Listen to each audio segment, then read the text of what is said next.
ലേക്കും ഞാൻ അക്ബർ മാണൂർ. ഇങ്ങനൊരു ഓൺ വോയിസിൻ്റെ ആവശ്യം മഹാനായ ഷെയ്ഖുന AP ഉസ്താദ് ഇസ്ലാമികമായിട്ടുള്ള കാര്യങ്ങൾ എന്നുവെച്ചാൽ പണ്ഡിതന്മാർ പറയേണ്ട വിഷയങ്ങൾ അത് ഉസ്താദ് പറഞ്ഞു. കാരണം ഈ കാലഘട്ടത്തിൽ ഓരോ കാലഘട്ടത്തിലും ഓരോ സമയത്തും മുസ്ലിമീങ്ങൾക്ക് തരേണ്ട നിർദ്ദേശങ്ങൾ പണ്ഡിതന്മാർ തരണം. അത് ഉൾക്കൊണ്ട് മുസ്ലിമീങ്ങൾ ജീവിക്കാൻ പറ്റൂ. അല്ലാതെ മറ്റുള്ളവർ അത് ഉൾക്കൊള്ളണം എന്നൊന്നും ഉസ്താദ് പറഞ്ഞില്ല. പക്ഷെ അത് പിടിച്ചിട്ട് ഇന്നത്തെ ചാനലുകളൊക്കെ അത് വെറുതെ വികൃതമാക്കിയിട്ട് ഉസ്താദിന് പറഞ്ഞ വാക്കുകൾ ഓരോന്നിനുമായി ബന്ധപ്പെടുത്തിയിട്ട് അത് അങ്ങനെ ചെയ്യാൻ പറ്റുമോ, ഇതിങ്ങനെ ചെയ്യാൻ പറ്റുമോ, അതിന് കുറച്ച് മുസ്ലിം നാമധാരികളും, അത് തട്ടട്ട പെണ്ണുണ്ട്, തട്ടില്ലാത്ത പെണ്ണുണ്ട്. മുസ്ലിം എന്ന് പറയുമ്പോൾ നമുക്ക് പോലും നാണക്കേടുള്ള വ്യക്തികൾ അടക്കം അതിൽ വന്നിട്ട് അഭിപ്രായങ്ങൾ പറയുന്നു. പണ്ഡിത് ഇസ്ലാമിലെ ഖുർആനിലെ കാര്യങ്ങൾ എന്ത് അലിഫ് എന്നിട്ട് ഒലക്കാന്ന് വയ്ക്കുന്ന ഇവരാണ് ഇസ്ലാമിനെ പറ്റി പറയാൻ വരുന്നത്. ഇസ്ലാമിൽ ഖുർആൻ അതില്ല, ഖുർആൻ ഇത് എന്താണ് കൂട്ടരെ? സൂറത്തുൽ ഫാത്തിഹ എന്നുള്ള ഒരു സൂറത്ത് ഓതിയിട്ട് അർത്ഥം വെക്കാൻ, അല്ലെ അതിൻ്റെ അർത്ഥം അറിയാത്ത എന്താണ് സൂറത്ത്, ആ സൂറത്തും തെറ്റുകൂടാതെ ഓതാൻ പറ്റാത്ത ഇവർ വന്നിട്ടാണ് ഇസ്ലാമിനെ വിമർശിക്കുന്നത്. അത് മറ്റു പലരും ഏറ്റെടുക്കുന്നത്. നമ്മൾ ചിന്തിക്കേണ്ട വിഷയമുണ്ട്. ഇസ്ലാം സ്ത്രീക്ക് കൊടുത്ത സ്ഥാനം ആദ്യം റസൂലുള്ളാഹി തങ്ങൾ പ്രവാചകൻ സല്ലല്ലാഹു അലൈഹി വസല്ലം വരുന്നതിന് മുമ്പേ പെണ്ണാണെന്ന് കേട്ടാൽ, പ്രസവിച്ചത് പെണ്ണാണെന്ന് കേട്ടാൽ ജീവനോട് കുഴിച്ചു മൂടുന്നൊരു കാലഘട്ടമായിരുന്നു. ചരിത്രം പഠിക്കണം. ആ കാലഘട്ടത്തിൽ നിന്ന് ഇസ്ലാം ആ പെണ്ണിൻ്റെ കൈ പിടിച്ചു പറഞ്ഞ് ഇത് കുഴിച്ചു മൂടപ്പെടേണ്ടതവളല്ല, ഇവൾ ലോകത്തിലെ ഏറ്റവും വിലപിടിപ്പുള്ള മുത്താണ്. ആ റസൂലുള്ളാഹി തങ്ങൾ പറഞ്ഞു ഖൈറു മതാ ദുനിയ, ദുനിയാവിൽ ഏറ്റവും വിലപിടിപ്പുള്ള മുത്ത് അൽ മർഅത്തു സ്വാലിഹ, സ്വാലിഹത്തായ പെണ്ണ്. മനസ്സിലായില്ലേ? ആ സ്വാലിഹത്തായ പെണ്ണ്, സ്വാലിഹത്ത് എന്ന് പറഞ്ഞാൽ ഇസ്ലാം പറഞ്ഞ ചട്ടക്കൂട്ടിലൂടെ ജീവിക്കുന്ന പെണ്ണ്. കുഴിച്ചു മൂടുന്ന അവിടുന്ന് ജീവനോടെ കുഴിച്ചു മൂടുന്നവർക്ക് കൈ പിടിച്ച് പറയാം ഇസ്ലാം ലോകത്തിലെ ഏറ്റവും വിലപിടിപ്പുള്ള മുത്താണിത്. ആ മുത്ത് എങ്ങനെയാണ്? ഒരു വിലപിടിപ്പുള്ള മുത്ത് എങ്ങനെ സൂക്ഷിക്കും നമ്മൾ? ഒരു വൈഡൂര്യം അല്ലെങ്കിൽ ഒരു മാണിക്യം നമ്മൾ സൂക്ഷിക്കുന്നത് ഇങ്ങനെ ഓപ്പണാക്കി ഇടല ആണോ? നമ്മൾ നമുക്ക് ബുദ്ധി ഉണ്ടല്ലോ. ഓപ്പണാക്കി വെക്കേണ്ട സാധനം വില കുറഞ്ഞ സാധനം.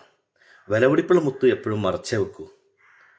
നമ്മളൊരു കിലോ കപ്പ കൊടുത്തിട്ട് വീട്ടിൽ ഇങ്ങനെ മറച്ചു വെക്കൂല. അതൊന്ന് കിച്ചണിൽ അവിടെ ഓപ്പണായിട്ട് വെക്കും, അല്ലെങ്കിൽ ഒരു കവറിട്ട് വെക്കും. പക്ഷെ മുത്ത് ഒരിക്കലും കിച്ചണിലോ റൂമിലോ കൊടുത്തിട്ടില്ല. അത് സേഫായിട്ടുള്ള സ്ഥലത്ത് സുരക്ഷിതമായിട്ട് വെക്കും. കാരണം അത് മുത്താണ്. കാരണം അത്രത്തോളം പവറുള്ളതാണ് പെണ്ണ്. ആ പെണ്ണിനെ പറ്റി, പെണ്ണ് നല്ല സ്വാലിഹത്ത് കാരണം അത്രയും നല്ല വൃത്തിയിൽ ഇസ്ലാം പറയുന്ന നിഷ്കർഷിക്കുന്ന പോലെ ജീവിക്കുന്ന പെണ്ണിൻ്റെ സ്ഥാനം പളുങ്ക് പാത്രം പോലെയാണ്. ഒരു ഗ്ലാസ്സിൽ ഷോക്കേസിലൊരു പളുങ്ക് പാത്രം വെച്ചാൽ, ഗ്ലാസിൻ്റെ ഒരു പളുങ്ക് പാത്രം വെക്കുമ്പോൾ അത് കാണാൻ നല്ല ഭംഗിയാണ്. അത് നല്ല രീതിയിൽ ഉപയോഗിച്ചാൽ നല്ല രീതിയിൽ കൊണ്ടുനടക്കാം. അതെങ്ങാനും വീണ് പൊട്ടിയാലോ പിന്നെ ആ സ്ഥാനം കുപ്പത്തൊട്ടിയിലാണ്.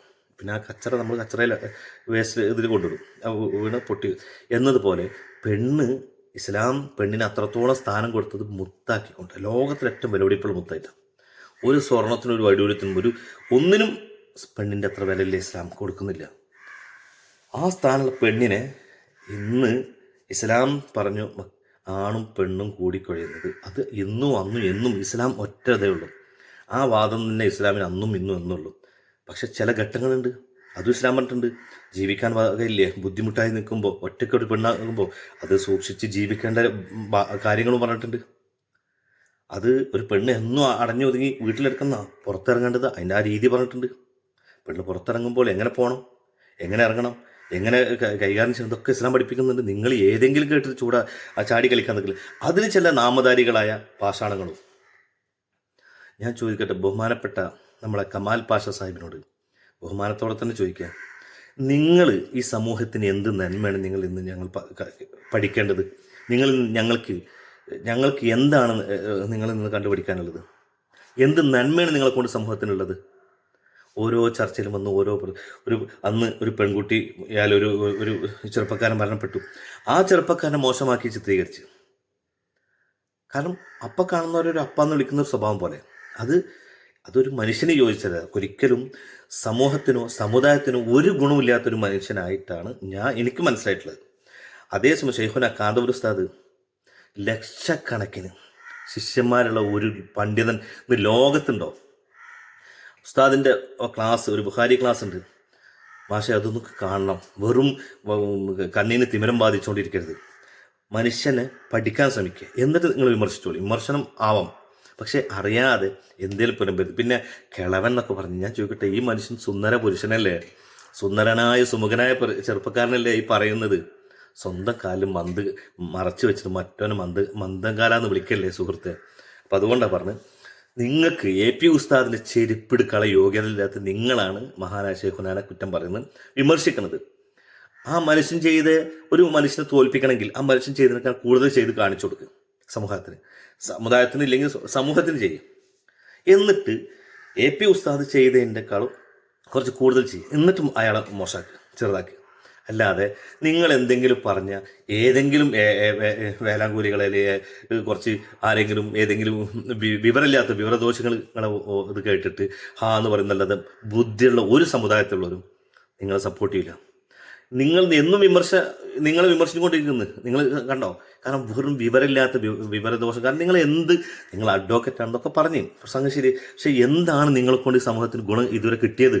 എന്താണ് കിട്ടിയിട്ടുള്ളത്? എന്താണ് ഞങ്ങൾക്ക് പഠിക്കാനുള്ളത്? ഒന്നുമില്ല. വെറും വിമർശനങ്ങളും കുറ്റങ്ങളും.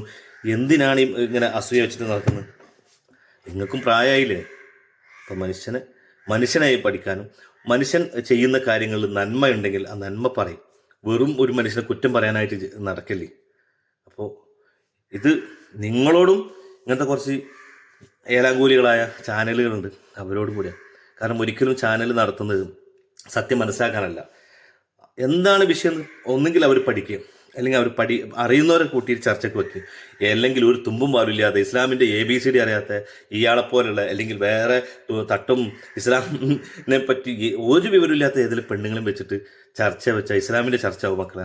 അതുകൊണ്ട് നിങ്ങൾക്ക് സത്യസന്ധമായ പത്രധർമ്മമാണ് നിങ്ങൾ ഉദ്ദേശിക്കുന്നെങ്കിൽ വിവരമുള്ള പണ്ഡിതന്മാരെ വെച്ച് ചോദിക്കും, അവർ മറുപടി വരും. അതേപോലെ ഇപ്പുറത്തും നല്ല ഉദ്ദേശത്തോടെ മറുപടി അറിയാനാണ്, അല്ലെങ്കിൽ ഇത് സത്യസന്ധമായ വിഷയങ്ങൾ അറിയാനും പഠിക്കാനുമാണ് ഉദ്ദേശമെങ്കിൽ അങ്ങനെ ചെയ്യും.